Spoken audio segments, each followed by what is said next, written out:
રજવાડે જાય. ગામની અંદર એક ખુખાર સોર રહે. સોરને એમ થયું કે હવે બાપાનો લાભ બધાય લે અને હું કેમ ન લઉં, પણ મને તો થોડી આ ભક્તિ બતાવે, કારણ કે હું તો પાપી, સોરી, વ્યાભિચાર, આ તે બધુંય કરું છું, મને ક્યાંથી આ ભક્તિ બતાવે જ નહીં. છતાંય જાવા તો દે, મારું શું જાય, સંતના દર્શન થાય. પણ સોરે વિચાર કર્યો કે બધાય હોય તે ન જવાય. બધાય મારી હાંસી કરે કે આ તો મોટો સોર છે, આને ક્યાં બાપુ તમે અહીં આવવા દીધો. એટલે બધાય નહોતા ને ત્યારે હાજી મોડો ગયો એટલે સંતના શરણમાં જઈને કીધું બાપુ મને મારે ભક્તિ કરવી છે, મને ધ્યાન બતાવો ને. તો કે ભલે ભાઈ તું શું ધંધો કરે છે. એટલે સોરને થયું કે હવે આઈ ભક્તિ કરવા આવ્યું, થોડું ખોટું બોલાય. સોરે હા શું કહી દીધું બાપુ સોરી કરું. તો કે બીજું શું કરે છે.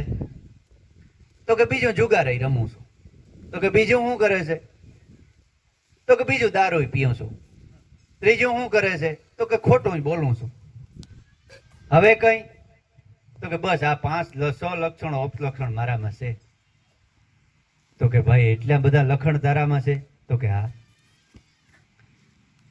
તો તને તો મારે ઉપદેશ કેમ આપવો. તો કે તો અમારા જેવા પાપીનો તો કોઈ ઉધાર જ નહીં ને. ત્યારે સંતની વિચારથી ખરેખર હાસી વાત છે. ગુરુ ગોવિંદ દોનો રિસાણા. જ્યારે ગુરુ રિસાય ને ત્યારે જગતની અંદર ક્યાંય ઉગરવાનો વારો નથી. ભગવાન રિસાય ને તો આજે ગુરુ સંભાળી લે કે આવતો રે મારા શરણમાં. એ ગોવિંદને કહી દે કે આ મારો બાળક છે. બાકી જો ગુરુ રિસાય ને તો 3 લોકમાં કે એનો કોઈ પદલો ન પકડે. મારો સંત જો મને છોડી દે ને એને ભગવાન કે હું જુગો જુગ છોડી દઉં છું, કોઈ દી એનો આશરો લેતો જ નથી. ત્યારે સંતની વિચારે ખરેખર હું સંતો છોડી દે તો હાસી વાત છે. તો કે તો ભાઈ તું એક કામ કર, તારાથી બધાય લખણ અટાણે નહીં મુકાય એ પણ મને ખબર છે, પણ ગમે એ એક મૂક. હું મૂકીશ. તો કે બાપુ જરાક વિચાર કરી લઉં બાપા. એટલે વિચાર કીધો કે જો સોરીનો ધંધો ન કરું તો ભૂખી મરી જાય બેડી છોકરાને બધું. એ તો કરવું પડે. અને જુગાર ન રમું તો ભાઈ બંધુ હક ન દે કે ભાઈ કેમ નતા આવતો, હખી રહેવા ન દે, એ ન મુકાય. દારૂ મૂકી દઉં તો દારૂ પીધા સિવાય સોરી ન થાય, કારણ કે ખડકાય આવી જાય એના વગર થાય નહીં, ગુંડો ભરવો પડે. એ ન મુકાય. હવે બીજું બધું ન મુકાય. હવે એક વસ્તુ મૂકું. તો કે હું ખોટું નહીં બોલું આજથી, એ મુકાય. એટલે નક્કી કરી લે સંત કે હું 12 વાગ્યા પછી તને હું ગુરુ ઉપદેશ આપીશ. એટલે નક્કી જ છે બાપા હવે ગુરુ ઉપદેશ આપો. 12 વાગ્યા પછી મહામંત્રનો ગુરુ ઉપદેશ આપ્યો. અજંપા ધ્યાન ધરાયું, ભજન કેવી રીતે કરવું એને સમજણ બતાવી. અને બસ તારે ક્યાંય ભટકવા નહીં જવાનું અને તારે ઘેર બેસીને અજંપા જાપ જપવાનો. આ મંત્ર સ્મરણ કરજે, જા તારો બેડો પાર. પણ આ જે વસ્તુ તે મૂકી છે ને એ કરતો નહીં મારો ભાઈ. તો કે ન કરું, કારણ કે ભક્તિ સુરવીરની છે, માઈ કાંગલા નથી. કામી તરે ક્રોધી તરે લોભીની ગતિ હોય, કહે કબીર સલીલ નર તરતા નો ડીઠા કોઈ. સુરવીર નર કાયમ ભલે ખૂન કરીને હિરાવતો હોય, એ માણસ તરી જાય, પણ સલીલ ઘડીકમાં ન તરે, કારણ કે એનું મન જ ધડે ન હોય. એનો ઘડીક આ હાસુન ઘડી પણ ઓલો ગાંતો બંધો બેડીએ, ગાંતો બંધો મેળીએ. લીધી વટ ન મૂકે. જેસલ કે હવે લીધું હવે આ દેહ પડી જાય તો દેવી પગ બીજો ન ભરું. હે એ પીર બની હગે. એટલે સુરવીરો જોવો ને તમે બધા આ છે એવા જ સુરવીર માંથી સંત બન્યા. જેસલ ને વાલિયો લૂંટારો, વિસામણ બારવટીયો, હે એવા જ સંતો બન્યા. ભરતરી ગોપી સંત. એટલે ઘેર જઈ અને સોરે સમરણ કર્યું. સવારે જ હારો વિચાર આવ્યો કે ગુરુદેવ ભગવાન જેવા મને સદગુરુ મળ્યા છે. હવે એમ કરું, એક વાર સોરી કરી લઉં, એવડી મોટી કરી લઉં કે બીજી વાર સોરી જ ન કરવી પડે અને ભજન જ કરવું. એટલે બીજી મોટી સોરી તો ક્યાં થાય, રાજાના દરબારમાં જ કરું, કારણ તેથી ભૂખ મરો હતો. અટાણે તો આપણે અકબર જેવી સાહેબી છે તમને બધાય. અકબર માથે પંખા નહોતા ફરતા, આપણી માથે ફરે છે. એને માણસો રાખવા પડતા ઝૂલણા વાળા, તોય આપણે કે મરી ગયા. અટાણે સુખ છે ને એવું તમને કોઈને સુખ છે ને. અમે ભણવા જતા ને અઠવાડિયે એકવાર કપડાં ધોઈ અને ત્યાં સુધી પોતિયું વાળીને બેસવાનું, એ જ કપડાં હુકાય એટલે પાછા પહેરીને ભણવા જવાનું. અટાણે એક છોકરાઓને 20 જોડી પડી છે. તોય કે અમે દુઃખી, તોય દુઃખી એટલા માટે છે તમારા જીવનની અંદર ઈશ્વરનું ભજન નથી. મા બાપને છોકરાઓને સારા સંસ્કાર નથી. પેલી નિશાળ માં છે, પેલી નિશાળનો બાપ છે. ઈ કાયમ ટકોરા, એક ટકોરા મારી. અટાણે તો કહે છે જન્મ થયો તો મોકલો કેજીમાં. માને અને બાપને એને સારા સંસ્કાર આપવા પડે. ઈ ખરા જન્મ જે સંતને આપે જનેતા તો એને જ કહેવાય. જે સંતને જન્મ આપે, ભક્તિ બતાવે, સત્ય બતાવે, એને જનેતા કહેવાય. નકર માતાઓ તો આ ક્યાં તાણી છે? હે, નાના નાના બાળકોને મેલીને વયું જાય છે, એ માતાઓ છે. હે, અને છેલ્લા ડસકા સુધી પોતાના બાળકની અંદર જીવ માનો હોય ને એ માં કહેવાય. પોતાના બાળકને ભવિષ્ય. જીંજાબાઈ 85 ગાવનો પલો કાપી શિવના મંદિરમાં જન્મ આપ્યો શિવાજીને, અને આગમવાણી લખી નાખી કે મારો શિવાજી મોટો થાય ને તો આ ધર્મનું રક્ષણ કરીએ. એટલો મારે હૈયે ધરવ છે. એ માને વિશ્વાસ કેવડો હે તમે વિચાર તો કરો. અટાણે તો નાના નાના છોકરા હોય તો 2 જણી વાત્યું કરતી હો કે રાખજે ને કા હાંસવીએ નહીં, વૃદ્ધાશ્રમમાં જ મૂકવા જાય. પણ આપણે એને સંસ્કાર આપ્યા હોય તો ધરતી ફાટે તો બાળક ડગે ન ડગે. આપણું પેટ હોય ને, સંસ્કાર દીધા હોય ને ખરા, તો બાળક ન ડગે, કઈ ન રાખવું પડે. પણ આપણા માવતરનો વાંક છે, આપણે છોકરાઓને જ કાયમ દોષ દઈએ. હું તો એમ કહું છું કે ભૂલો ભીલે બીજું બધું, પણ તમારા બાળકોને ભૂલતા નહીં. બધા એમ કે મા બાપને ભૂલતા, તમે તમારા બાળકોને ભૂલતા નહીં. એ ભવિષ્યમાં તમને હાંસવીએ. એટલે આપણે ચોરની વાત કરતા હતા. એક મોટી ચોરી કરી લઉં એટલે કોઈ દે આ કરવું પડે નહીં. એટલે રાજાને તેજુરી બધા 2 4 આંટા મારીને બધું જાણી લીધું કે અહીં તેજુરી મૂકે છે, અહીં રાજા હુએ છે. ઘો લઈ ચંદન ઘો રાખતા. તેથી ચોર ચંદન ઘો ને ઘા કર્યો, અહીં બંગલા ઉપર ચોટી ગઈ અને નાળેથી સડી ગયો. સડીને ત્યાં ગરમીનો સમય અને રાજા ઉપર ફરવા નીકળ્યા. રાજા ચોરને જોઈને પૂછ્યું કે ભાઈ કોણ છે? આ કે હવે ખોટું બોલાય નહીં, ચોર છે. રાજાને એમ થયું કે ચોર હોય તો કોઈ દી હાસું બોલે નહીં, આ ખોટું બોલે, કોઈ બીજો માણસ છે. એટલે ઓલે રાજાને પૂછ્યું કે તમે કોણ છે? રાજા કે હું ચોર છે. રાજા ખોટા બોલ્યા. તો કે શું કરવા આવ્યા? તો કે હું ચોરી કરવા આવ્યા. તો ચોર કે બે હપીને જ કરીએ.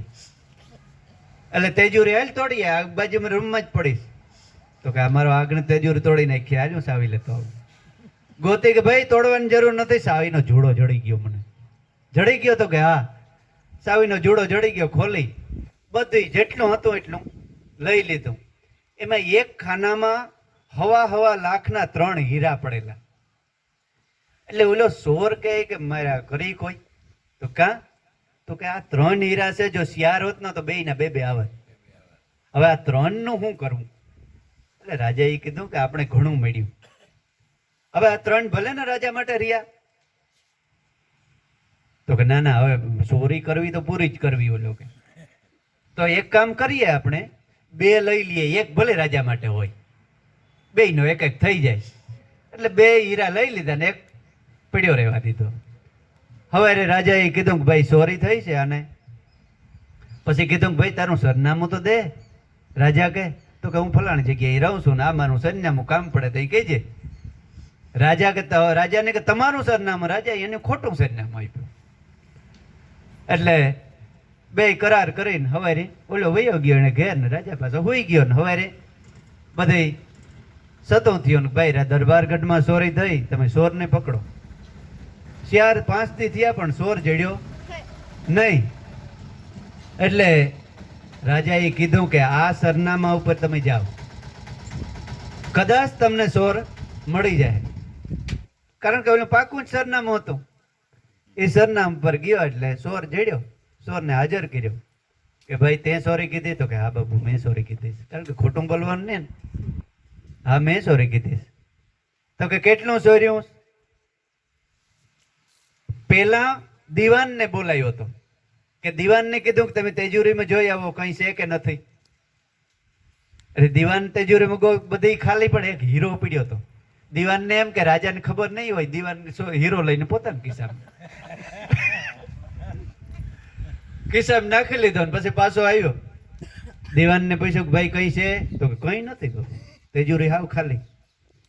તો કે હું સોર્યો? સોરને કે ભાઈ બાપુ બધું સોર્યું. તો કઈ રહેવા દીધું? તો કે એક હીરો પીડ્યો હતો, એ એક હીરો અમે તેજુરીમાં રહેવા દીધો. એટલે હીરો રહેવા દીધો.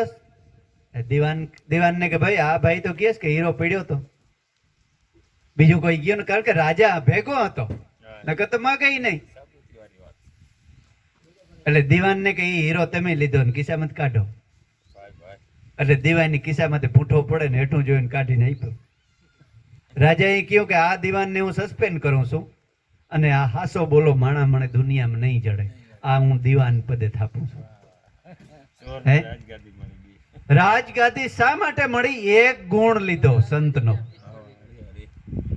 એટલે તમે સત્સંગમાંથી ભલે જાજા ગુણ ન લ્યો, પણ એક તો લીજો મારા બાપ, કે આજથી હું ખોટું નહીં બોલું, આજથી હું આ નહીં કરું. તો તમને ભગવાન દીવાન બનાવી છે અને મોટામાં મોટા સુખિયા કરી. જરાક વહેમું લાગીએ પણ મોટામાં મોટા સુખિયા તમને બનાવી છે ઈશ્વર. એટલે સંતનું સાનિધ્ય આવું છે, પણ જગતની અંદર સંતને ઓળખવા અને સંત મળવા એ બહુ દુર્લભ છે. ખરા અત્યારે ઘણા એમ કહેતા હોય સંત નથી, પણ સંત છે. સંત ન હોય સંસારમાં તો જલી જાય બ્રહ્માંડ, જ્ઞાન કેરી લહેરથી ઠારે છે ઠામો ઠામ. જેથી સંત આ જગતની અંદર બાપા નહીં હોય ને ત્યારે આ બે પડ ભેરાય, આ જગત બરીને ભસ્મ થઈ જાય. પણ સંત કોઈ વેશભૂષા નથી કરતા. ખેડૂય સંત હોય, લ્યો વાળંદોય સંત હોય, હરિજનય સંત હોય. જાતિ રે ભાતી નથી હરિના દેશમાં, અને કાઢવો વર્ણનો વિકાર. જે તમને સત્ય નામને સાવી બતાવે, તમારો આત્માને ઓળખાણ કરાવે ને, એ સંત છે. એ જ્યારે આઠમા ગુરુ મળે અને સુરતા શબ્દનો જ્યારે બ્રહ્મ યોગ બતાવે ને, અજંપા ધ્યાન બતાવે ને, એને સંત કહેવાય, એને સાધુ કહેવાય. એટલે કુંભારાણા કહે છે કે ગુરુદેવ મારા કાજ સુધારી દેજો, હું તમારા શરણે આવ્યો છું. કહે કુંભો સુધારો મારા કાજ. આ તો મારે આવ્યું તો 1500 રાણીઓ ગુરુદેવ છે, પણ હું કોઈ દેહ સુખ માટે, કામ સુખ માટે કે કોઈ વ્યવહારિક સુખ માટે નથી આવ્યું. હું તો મારે બ્રહ્મને જાણવો છે, મારે મોક્ષ મેળવવો છે, કે મારે પાછા જન્મની અંદર આ 84માં ભટકવું ન પડે. ગાયું ભેંસું મીંદણા કૂતરા આ 84 લાખ યોનીમાં જે જીવ ભટકે છે ને, એમાં જો ન જવું પડે ને, એ બ્રહ્મ સંબંધ સદગુરુ બાંધી દે છે. એટલે લગન રે સુધાર્યા લીલલબાઈ. સ્યારય કુંભોરાણો રાજા જયમલ, સતી લીલલબાઈ અને ગુરુ મેઘધારવો એકદમ લાડકોટથી આનંદથી પોતાના લગ્ન કરી અને જાય છે. અને મેવાડની અંદર પછી તો કુંભારાણાની એવી લગ્ની લાગી ગઈ, સત્સંગની એવી લગ્ની લાગી કે રાજના કામ બધા દીવાનોને પ્રધાનોને સોંપી અને લીલલબાઈ પાસે સત્સંગ સિવાય બીજું કઈ નહીં. સત્સંગની જ વાત, બીજી કોઈ વસ્તુ જ નહીં. આપણે નવીરા બેઠા હોય તો રાતે 12 વગાડી દઈએ ઠીઠિયા ઘૂંટવામાં, પણ ભજન યાદ આવે. હે જેને આંગળે સદગુરુના પગલા પડ્યા હોય ને, એ તો ખાઈ પીએ શાંતિથી ગુરુનું ભજન જ કરતા હોય. એ સિવાય બીજું કોઈ એને ગમે નહીં. નજરે ન આવે મારી, નજરે ન આવે મારા સદગુરુના ભજન સિવાય મને બીજું નજરે ન આવે. એટલે કુંભોરાણો લીલલબાઈને પૂછે છે ઘેર જઈને કે દેવી, અમને સદગુરુ તો મળ્યા, અમને મહાન ભક્તિ બતાવી, પણ એનું ભજન કેમ કરવું ઈ જરા બતાવો ને. એટલે ભજનની વાણીની અંદર સતી લીલલબાઈ કહે છે, ગુરુ